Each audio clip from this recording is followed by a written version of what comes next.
Welcome to the channel, Gaming Army. This video was sent to me by one of my subscribers, Pink Tubi, so we're going to be doing a ride-along, and we're starting this drop off super spicy as he has managed to find an enemy unit, and of all things, it is a Kodiak.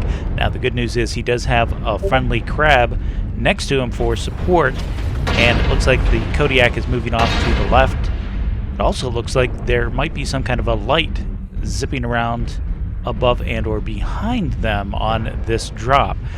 The Kodiak has ducked behind the building, which means we've got to relocate in order to get shots on target. While we do this, let's talk about the specifics. First of all, we are in a skirmish match on Sleepless City, and Pink is in a Dragon 5N. Now, the build looks something like this.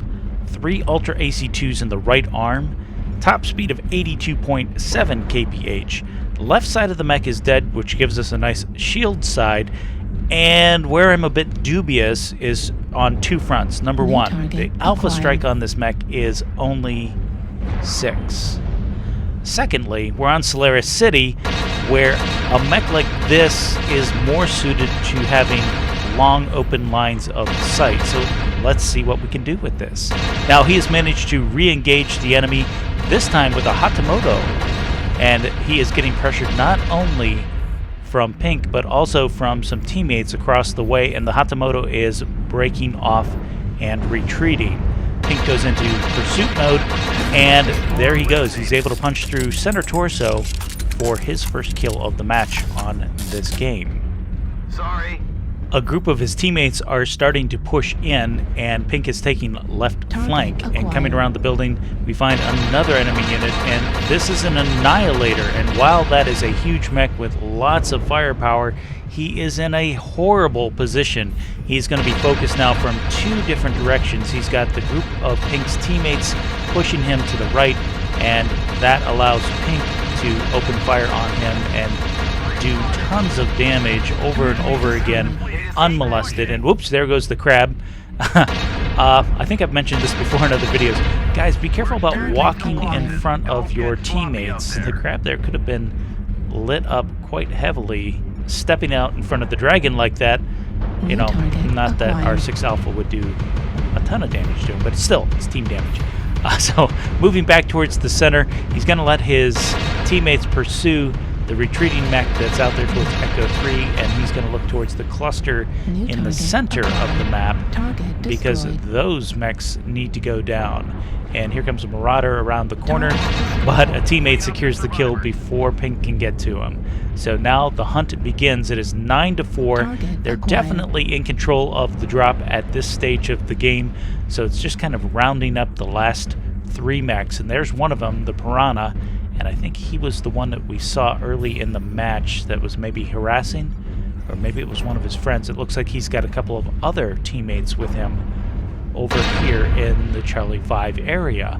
So Piranha is open in the rear, and we'll get a couple of shots out on him, and we can move to pursue, taking the high ground on the overpass. And there's another enemy unit. This one looks like an Incubus. His right arm is missing. He was trailing smoke there, so we know he's heavily damaged. And there's the last of the enemy units. Juliet, another Piranha. Yes, another Piranha. So we just have to mop up these little mechs here, and there goes the Piranha down with the kill shot. Looks like maybe CT, and now we can focus down the Incubus that we saw earlier, who is also open CT. We're able to get the kill that ends the match. Switching over to the end screen, I have to stand corrected. We wind up with 3 kills, 11 components destroyed, 800 damage done on this match. Jumping into our next match, this one has us playing Conquest mode on Polar Highlands, and I'm excited to see what can be done in a map that is better tailored to what this dragon brings to the table. Keep in mind, the Ultra AC2s have a range of roughly 800 meters, and you can do partial damage well beyond that 800 meter range. So having a map with long open lines of sight are exactly the environment where this mech can shine. Oh boy, So there is a lot going on in this drop that needs to be unpacked and dissected, so I am about to totally geek out on you guys, but it's almost as if Pink has taken all of the tips and suggestions from all of my previous videos and balled them all up into this singular drop.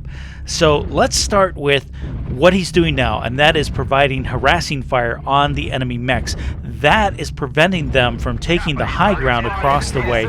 It's also sowing a lot of chaos into the enemy team. It's disrupting their formations and where they want to go, and quite frankly, it's putting a lot of the pilots under stress because they're taking damage that they possibly can't avoid. Secondly, pay attention to the cap points at the top of the screen. Pink's team has jumped out to a 3-2 advantage.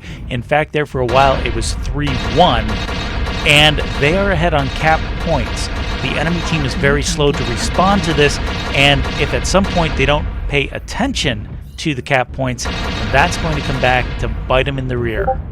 Now, another thing that Pink is doing a masterful job of, that is dishing out damage at range while mitigating the amount of damage he is going to take in return. And I've talked about this time and time again about leveraging the strengths of your mech. You can see that there's several units that he's been able to engage with no return fire, and even if there is return fire, he's at such a distance that their weapons aren't going to do a whole lot of damage. For example, the Kodiak that just dropped down is being focused. Now he keeps marching forward, and he eventually is going to look toward Pink's position, and he's firing his, I think those are LBs, but he's only doing about 2% of spread damage versus what he is taking in return from our Dragon. Now here comes another important point. And on the first drop, I kind of jokingly said about the 6 Alpha, and most people would look at that and not think too much about it. But what you're missing is the big picture.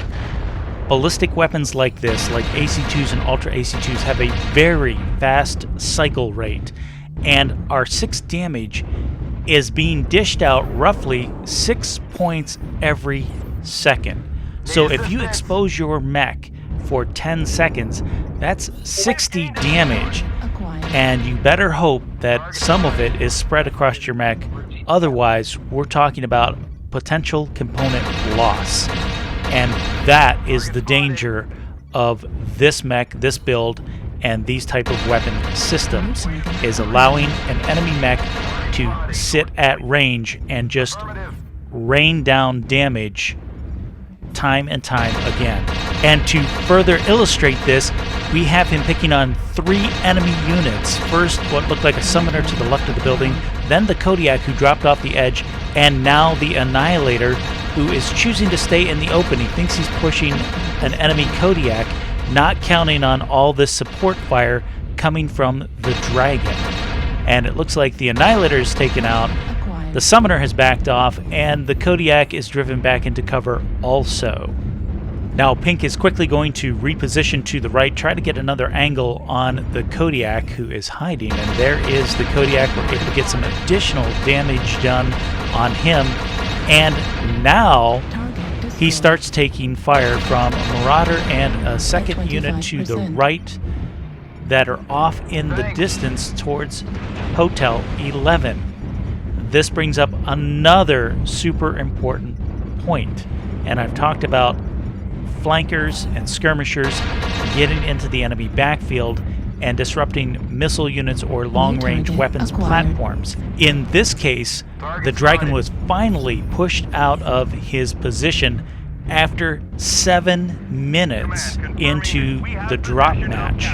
That means he's had all of that time to rain down his damage on the enemy team, to the point where now I'm concerned that he's going to run out of ammunition. His ammo bins are looking very thin indeed. Taking a quick look at our scoreboard, it is tied 5-5 as far as kills, but the real story is in the caps. Pink's team has done an incredible job of managing the capture points and are way ahead on cap points at this point of the game. I don't think the enemy team can turn it around due to distances involved between the cap points. And now the battlefield is starting to collapse somewhat towards Theta. That second unit that was out there looks to be a Sun Spider, and he was the one with the Marauder who initially pushed Pink to begin with. And it looks like they are just hitting the W key, heading straight for Theta and engaging the enemy head on. Score remains tied 6-6, and this looks like the last of Pink's ammo. He's really burning through it at this point. He only has a few seconds of ammunition left. Here comes the enemy Sun Spider with an open CT, so we'll get some shots in on him. And pushing back up over the ridge, we find a Hellspawn standing there with his little missiles, and a couple of shots take him out, so he must have been heavily damaged or open CT as well. And whether by design or sheer luck, he runs out of ammunition just as the match ends with a capture victory. Switching over to our end screen, we got a single kill, but a whopping 1,300 damage.